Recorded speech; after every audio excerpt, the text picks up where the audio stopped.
Kind of form a circle around, including all of you over by the bar.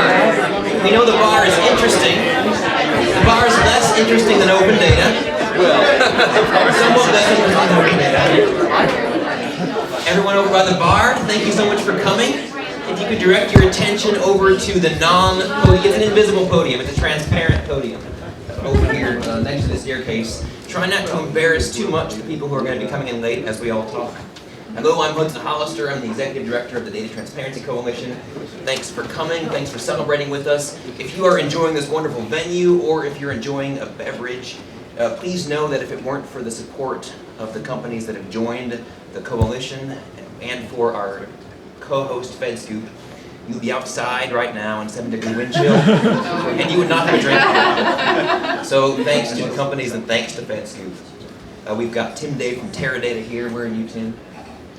He had to leave for the next event. Tim Day had to leave, but we are appreciative of Teradata and the other executive members of the coalition for sponsoring this occasion. When I first met Joel Gurin on May 9th, 2012, because I went back to my email and checked, I had just started the Data Transparency Coalition. He was the head of consumer affairs at the FCC, and what struck me immediately was his curiosity. He wanted to know everything that I could tell him and everything that anyone could tell him about the challenges and the possibilities and the promise of standardizing public data and making it available for everyone. What data were citizens asking for? Who was for the Data Act? Who was against the Data Act? How exactly does XBRL work? What's the relative value of financial regulatory information as opposed to federal spending? He wanted to know all of that. And in his willingness to explore, to ask questions before he made statements, I think he was a rare public servant, and that also made him a terrific authority on open data as he's now become. I think supporters of transforming government information from documents into open data, standardized, available to everyone, are in debt to Joel. They're fortunate that Joel's curiosity and energy and his passion for this subject have come together in open data now, and I'm excited to commit to all of you that the Data Transparency Coalition will do everything it can to pursue and to realize the vision that Joel outlines on pages 240 through 244 of his book. Joel says that the value of open government data is that it's a long-term, permanent resource that innovators can use for decades, developing new ideas and new companies as technology makes them possible. That's exactly right.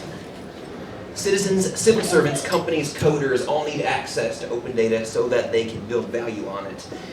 In 2014, we are going to try to realize that value by passing the Data Act and by pursuing other reforms that will standardize federal data and publish it. We're very grateful to Goldie Kamali and FedScoop. Where are you, Goldie?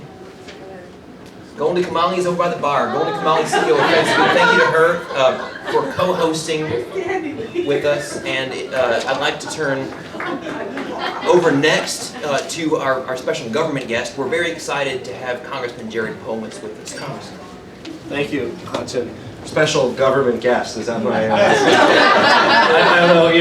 don't know if Hudson's intros are always to be trusted. He also said that open data is more fun than the bar. Did you hear him say that? I didn't say that. I don't know, even in this audience, I'm not sure how many people agree with that. But I'm just here as an open data fangirl and as a Joel Gurin fangirl, and couldn't be more excited. I have not read the book yet. I just got my copy today. I suspect I'm in the same boat as many of you because it just shipped, but we're all going to read it very soon and going to suggest it and recommend it to all of our friends and drive it up the Amazon bestseller list here in the days and weeks ahead.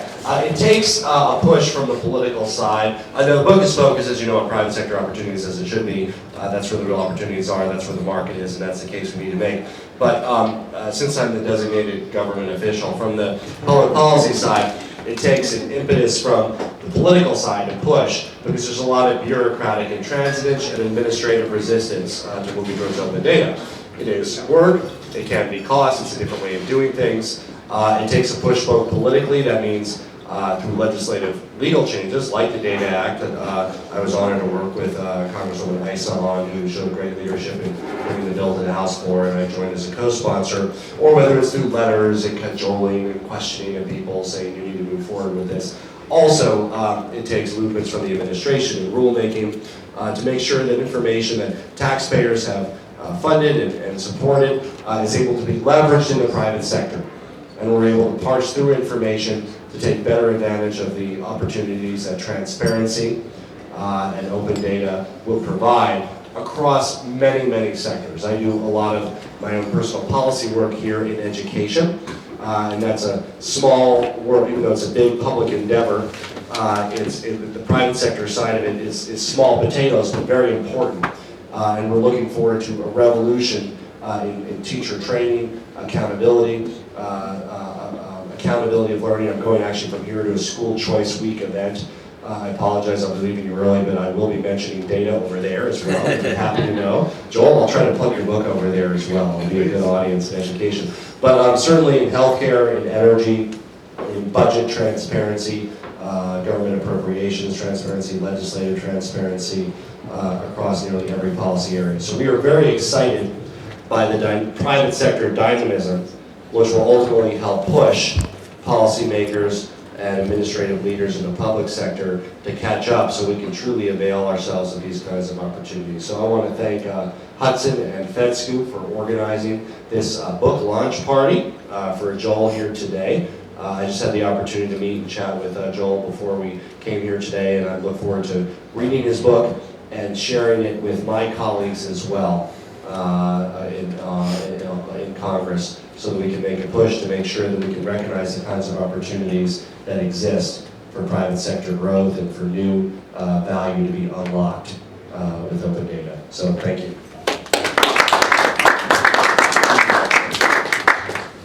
Thanks, Congressman. We're grateful to have Congressman Gomez's leadership on this issue on Capitol Hill. We'd like to turn toward other Capitol Hill leadership as the dog handoff happens. I'd like to turn to other Capitol Hill leadership. The Digital Accountability and Transparency Act, or DATA Act. It's not a perfect acronym. It's kind of like automatic teller machine.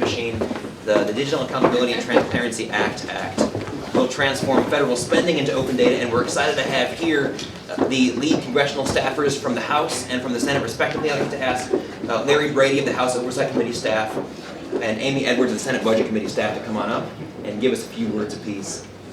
You could both stand here together, you know. Yes.